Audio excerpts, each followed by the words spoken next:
வாழ்க்கையில் கஷ்டப்பட்டு கொண்டிருந்தான். அவன் மனைவியோ மிகவும் பேராசை கொண்டவள். விறகு வெட்டி கொண்டு வரும் குறைந்த பணத்தை பார்த்தவுடன் அவள் மனைவி இவளுடன் தினமும் சண்டை போடுவாள். அதே போல் அன்று ஒரு நாள் விறகு வெட்டி தன் வேலையை செய்து அதன் கூலியை பெற்றுவிட்டு தன் வீடு திரும்பினான். அந்த பணத்தை தன் மனைவியிடம் கொடுத்த பொழுது மீண்டும் அவள் சண்டை பிடிக்க ஆரம்பித்தாள். இங்க பாருங்க, இந்த பணம்லாம் எனக்கு போதாது. இந்த குறைவான பணத்தை வச்சு எப்படி என் வாழ்க்கையை வாழ்றது? எனக்கு பல கனவு இருக்கு. அதற்கு தேவையான பணத்தை ஒருபோது நீங்க கொண்டு வர மாட்டீங்களா? இங்க பாருங்க, நல்லா கேட்டுக்கிறங்க. எனக்கு ஒரு நல்ல யோசனை இருக்குது.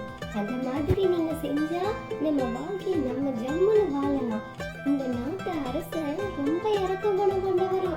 அவரிடம் மக்கள் சென்று தன்னுடைய தேவையை கேட்டா அவர் கண்டிப்பா அதை அவருக்கு கொடுப்பாராம். இன்று அவருடைய பிறந்த நாள். அதனால நீங்க அரசனிடம் சென்று நம்மளுக்கு எவ்வளவு பணம் வேணுமோ அதை வாங்கிட்டு வாங்க. தன் மனைவியின் பேச்சை கேட்ட விறகு வெட்டியின் உள்ளத்தில் பேரசை வந்தது.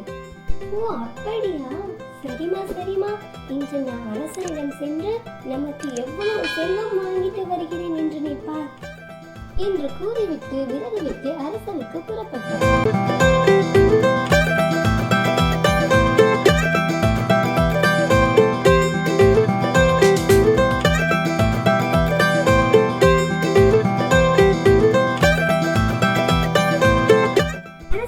சென்ற விறகு வெட்டி அங்கு மன்னனை சந்தித்து தன்னுடைய குறைகளை கூற ஆரம்பித்தான்.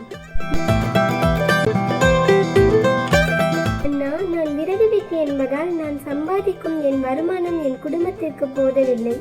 நானும் என் குடும்பமும் பட்டினியால் வாடுகிறோம். நானும் என் குடும்பமும் வாழ்நாள் முழுவதும் பட்டினி இல்லாமல் வாழ்வதற்கு எனக்கு உதவுங்களின் மன்னா என்று விறகு வெட்டி மன்னனிடம் கேட்க, மன்னன் கை நிறைய பொற்காசுகளை அள்ளி விறகு வெட்டியிடம் கொடுத்தார்.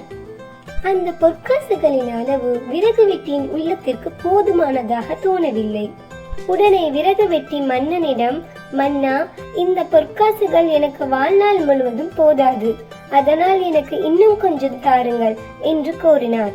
விறகு வெட்டியின் பேச்சை கேட்ட மன்னன் உடனே பை நிறைய பொற்காசுகளை அள்ளி விறகு வெட்டியிடம் கொடுத்தார்.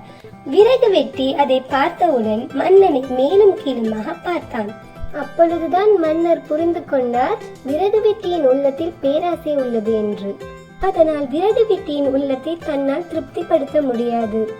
அவன் விரும்பியதை அவன் எடுத்துக்கொண்டால்தான் அவன் உள்ளம் திருப்தி அடையும் என்று மன்னன் அரசு கருவூலத்திற்கு விறகு வெட்டியை அழைத்து சென்றார்.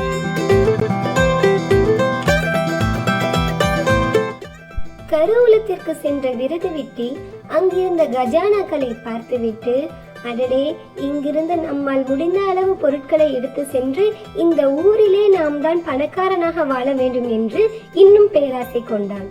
மன்னன் விறகு வெட்டியிடம், இங்கிருந்து நீ எவ்வளவு பொருட்களை வேண்டுமென்றாலும் எடுத்து செல்லலாம், ஆனால் உனக்கு ஒரு நிபந்தனை உள்ளது என்று கூறினார். அந்த நிபந்தனை என்னவென்றால், நீ எடுத்து செல்லும் பொருட்களை கருவூல வாசல் வரை எங்கேயும் கீழே வைக்காமல் நீ எடுத்து செல்ல வேண்டும். அப்படி நீ கீழே வைத்து விட்டால் அந்த பொருட்கள் மீண்டும் கருவூலத்திற்கே சென்றுவிடும். கீழே வைக்காமல் சென்றால் அந்த பொருட்கள் அனைத்தும் உனக்கே சொந்தம் என்று மன்னன் கூறினார். பிறகு மன்னன் கருவூல வாய்க்காவலனிடம் கூறினார், விறகு வெட்டிக்கு தேவையான அனைத்து பொருட்களையும் எடுத்து செல்வதற்கு நான் அனுமதி கொடுத்து விட்டேன். எனவே அதற்கான வசதிகளை நீ அவனுக்கு செய்து கொடு.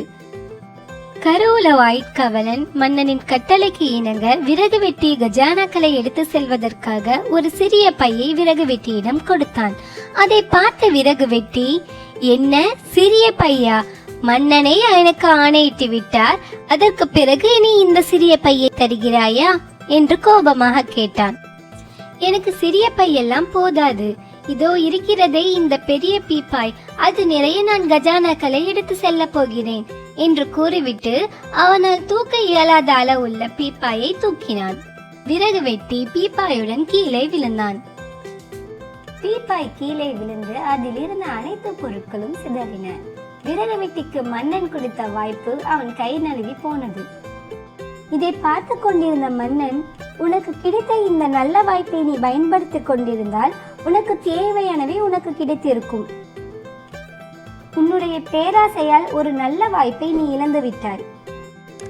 போதுமென்ற மனம் இல்லாமல் உன்னுடைய தகுதிக்கு மீறி நீ ஆசைப்பட்டதால் தான் இப்படி நடந்துவிட்டது. பேராசை என்றுமே பெரு நஷ்டத்தை தான் உண்டாக்கும் என்று மன்னன் கூறிவிட்டு அரண்மனை காவலர்களை மன்னன் அழைத்து விறகு வெட்டியை அரண்மனைக்கு வெளியே அனுப்ப சொன்னார். விறகு வெட்டியும் அரண்மனையை விட்டு வெளியேற்றப்பட்டான். பேராசை என்றுமே பெருநஷ்டம் என்பதை இந்த கதையிலிருந்து விறகு வெட்டி போல் நாமும் தெரிந்து கொள்வோம்.